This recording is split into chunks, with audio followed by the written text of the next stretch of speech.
సిటీలో ఫైర్ నిబంధనలు పాటించిన బిల్డింగ్ యజమానులపై షాపు ఓనర్స్పై కఠిన చర్యలు ఉంటాయంటున్నారు ఫైర్ డీజీ విక్రమ్ సింగ్ మాన్.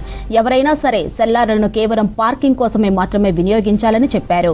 నాంపల్లి అగ్ని ప్రమాద ఘటనకు సంబంధించి కాల్ రాగానే 2 నిమిషాల్లో ఘటనా స్థలానికి చేరుకున్నామన్నారు విక్రమ్ సింగ్ మాన్. సెల్లార్లో ఫర్నిచర్ మెటీరియల్, రెగ్జిన్, కెమికల్స్ ను నిల్వ ఉంచినట్టు గుర్తించామన్నారు. వీటి వల్ల మంటల తీవ్రత అధికమైందన్నారు. వివిధ మెటీరియల్తో మంటలు వ్యాపించి 5 అందులోనే చిక్కుకున్నారని వివరించారు. మెట్లపై కూడా మెటీరియల్ స్టోర్ చేయడంతో ఆ 5 బయటకు రాలేక ప్రాణాలు కోల్పోయారంటున్న ఫైర్ డీజీ విక్రమ్ సింగ్ మాన్తో Ajay face to face. Nampally అగ్ని ప్రమాద ఘటనలో ఇప్పటికే రెస్క్యూ ఆపరేషన్ పూర్తయిపోయింది. 5 ఎవరైతే చిక్కుకున్నారో 5 మృతదేహాలను కూడా అధికారులు ఐడెంటిఫై చేశారు. ఉస్మానియా మార్చురీకి తరలించారు. మెయిన్గా ఈ అగ్ని ప్రమాదానికి సంబంధించి గోడౌన్ అంటే మొత్తం కూడా ఫర్నిచర్ డంప్ చేసిన కారణంగానే ఈ ప్రమాదం జరిగింది. డబుల్ సెల్లార్లో ఈ ఫర్నిచర్ సంబంధించిన మెటీరియల్ మొత్తం కూడా స్టోర్ చేసిన కారణంగానే ఈ ప్రమాదం జరిగినట్లు ప్రాథమికంగా అధికారులు గుర్తించారు. అయితే 5 ఎవరైతే ఉన్నారో 5కు సంబంధించిన మృతదేహాల్ని ఇప్పటికే ఉస్మానియా మార్చురీకి తరలించారు. ఇదే అంశంపైన మాట్లాడేందుకు మనతో పాటు ఫైర్ డీజీ విక్రమ్ సింగ్ మాన్ ఉన్నారు. అసలు ఈ ప్రమాదానికి సంబంధించి ఎప్పుడు ఫోన్ కాల్ వచ్చింది, ఫైర్ కాల్ ఎప్పుడు వచ్చింది, దాని తర్వాత ఏ విధంగా వాళ్ళు ఈ రెస్క్యూ యాక్షన్ చేశారు అనే దానిపైన ఫైర్ డీజీ విక్రమ్ సింగ్ మాన్ని అడిగి తెలుసుకుందాం. సో మెయిన్గా ఈ ప్రమాదానికి సంబంధించి మాత్రము పూర్తి స్థాయిలో దురదృష్టకరము, నిబంధనలు పాటించలేదు అనేది మాత్రము అధికారులు చెప్తున్న సిట్యుయేషన్ ఉంది. సో ఇది ఒక మేజర్ ఫైర్ యాక్సిడెంట్గానే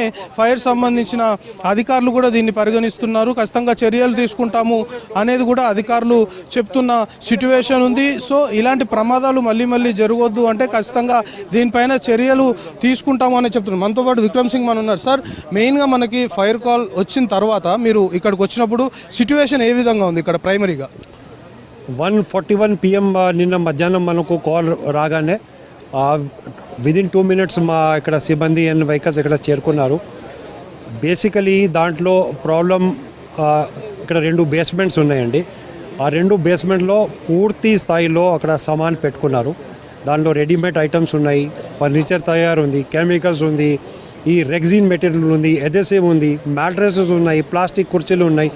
ఆ 2 బేస్మెంట్లో పూర్తిగా ప్యాక్ చేసి వాళ్ళు పెట్టేశారు. దాని వలన ఇక్కడ 2 ఎంట్రన్స్, ఒకటి ర్యాంప్, ఒక స్టేర్ కేస్ నుంచి కింద దిగటానికి మా వాళ్ళకు కొద్దిగా టైం పడింది. కానీ we're able to do it in the night and early morning అండి. సార్, ఇందులో 2 చిన్నపిల్లలు ఉన్నారు, 3 పెద్దవాళ్ళు ఉన్నారు. అంటే 2 చిన్నపిల్లలు వాళ్ళ పేరెంట్స్ ఇక్కడ పనిచేస్తారా? 3 పెద్దవాళ్ళు ఏం చేస్తుంటారు ఇక్కడ? యాక్చువల్లీ వాళ్ళు ఇక్కడ ఒక లేడీ ఉంది, 2 జెంట్స్ ఉన్నారు, 2 పిల్లలు ఉన్నారు. దేర్ వర్ సమ్ పీపుల్, వాళ్ళకు ఇమీడియట్గా ఫోన్ వస్తే వాళ్ళు రెస్క్యూ కోసం ఒకరు మనిషి దీంట్లో దిగిపోయారు. చాలా మందిని వాళ్ళు రెస్క్యూ చేసి బయట వచ్చారు. కానీ అన్ఫార్చునేట్లీ ఇంకా నెక్స్ట్ బ్యాచ్ బయట తీసుకురావటం అప్పటికే చాలా లేట్ అయిపోయింది. అప్పటికే ర్యాంప్ క్లోజ్ అయిపోయింది. అయితే చిన్నలు వాళ్ళు లేడీ కూడా వాళ్ళు దేవర్ స్టేయింగ్ దేర్ పర్మనెంట్లీ. ఈ building owner and management or 100% responsible for that. Basement అనేది దాంట్లో పూర్తిగా ఒక ఇది వాడటం, యాజ్ అ గోడౌన్ వాడటం, అది ఒక పెద్ద తప్పు. దానిపైన ఈ ఒక జనాల్ని, లేడీని, పిల్లల్ని అక్కడ ఒక చిన్న రూమ్ లాగా కట్టి అక్కడ ఉండమని, అక్కడ పడుకోమని అది చేయటం, అది ఇంకా ఒకటి కల్పబుల్. మీరు దగ్గరుండి చూస్తున్నారు, రెస్క్యూ ఆపరేషన్ మొత్తం కూడా మీరు పర్యవేక్షించారు. అంటే రెస్క్యూకి టైం ఎక్కువ తీసుకోవడానికి కారణాలు ఏంటి? లోపల ఎలాంటి మెటీరియల్ మీరు ఐడెంటిఫై చేశారు? బేసికలీ ఇది బేస్మెంట్కి పోవటానికి 2 ఇక్కడ రూట్స్ ఉన్నాయి అండి.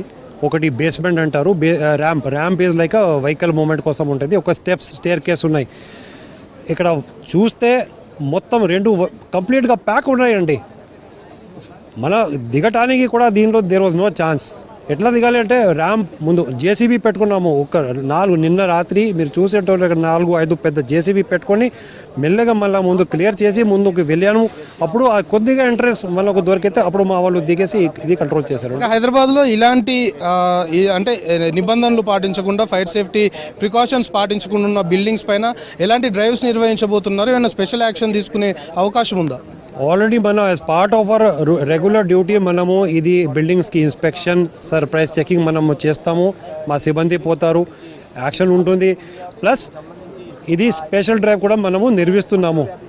నేను ఇంకా ఒకటి విజ్ఞప్తి చేస్తున్నాను. దయచేసి ప్రజలు కూడా ఎక్కడైనా if they have any complaint you bring it on notice. మీరు రాయండి, మాకు కలవవచ్చు, మీరు మనకు మెయిల్ చేయవచ్చు. మీరు ఇచ్చిన సమాచారం ప్రకారం డెఫినెట్గా మా టీం అక్కడ వెళ్ళి మొత్తం ఎగ్జామిన్ చేసి దాని మీద కూడా ఎంక్వైరీ చేసి యాక్షన్ తీసుకుంటారు. ఇంకొకటి నేను అప్పీల్ చేస్తున్నాను, ఎవరైనా ఒక బిల్డింగ్ కట్టాలంటే కమర్షియల్ బిల్డింగ్ లేకపోతే బిజినెస్ బిల్డింగ్ లేకపోతే రెసిడెన్షియల్ బిల్డింగ్ కట్టాలంటే దయచేసి మీరు ఎన్ఓసి కోసం అప్లై చేయండి.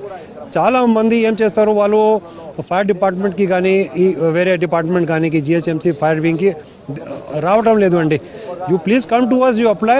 మనం ఇక్కడ ఎగ్జామిన్ చేస్తాము, మీకు లైసెన్స్ ఇస్తాము, డూస్ అండ్ డోంట్స్ స్పష్టంగా గైడ్లైన్స్ రాస్తాము అండ్ ఆ గైడ్లైన్స్ మీరు సరిగా పాటించాలి అండి. ఇది మొత్తానికి అగ్ని ప్రమాద ఘటనకు సంబంధించి రెస్క్యూ ఆపరేషన్ పూర్తయిపోయింది. అంటే డబల్ సెల్లార్ ఉండడము, డబల్ సెల్లార్లో ఈ ఫర్నిచర్ మొత్తం కూడా డంప్ చేసిన కారణంగా కొంతమేరకు రెస్క్యూ ఆపరేషన్ ఇబ్బందికరంగా మారింది. అయినప్పటికీ కూడా ఎవరైతే 5గురు ఇందులో చిక్కున్నారు అనే సమాచారం ఉందో వాళ్ళ మృతదేహాల్ని గుర్తించాము, మార్చురికి తరలించామని చెప్పడంతో పాటు ఈ తరహా బిల్డింగ్స్ అంటే ఫైర్ సేఫ్టీకి సంబంధించిన ప్రికాషన్స్ పాటించకుండా ఇంకా హైదరాబాద్లో ఉన్న బిల్డింగ్స్ పైన స్పెషల్ డ్రైవ్ నిర్వహించబోతున్నాము. ఇప్పటికే సర్ప్రైజ్ చెకింగ్స్ కూడా నిర్వహిస్తున్నాం. ఖచ్చితంగా ఈ తరహా బిల్డింగ్లు అనుకోవచ్చు ఫైర్ సేఫ్టీ ప్రికాషన్స్ పాటించని, ఫైర్ మెజర్స్ పాటించని బిల్డింగ్ సంబంధించి కావచ్చు, ఆ బిల్డింగ్ యజమానుల పైన కఠినమైన చర్యలు తీసుకుంటాము అనేది 5 డీజీ విక్రమ్ సింగ్ మాన్ చెప్తున్నారు.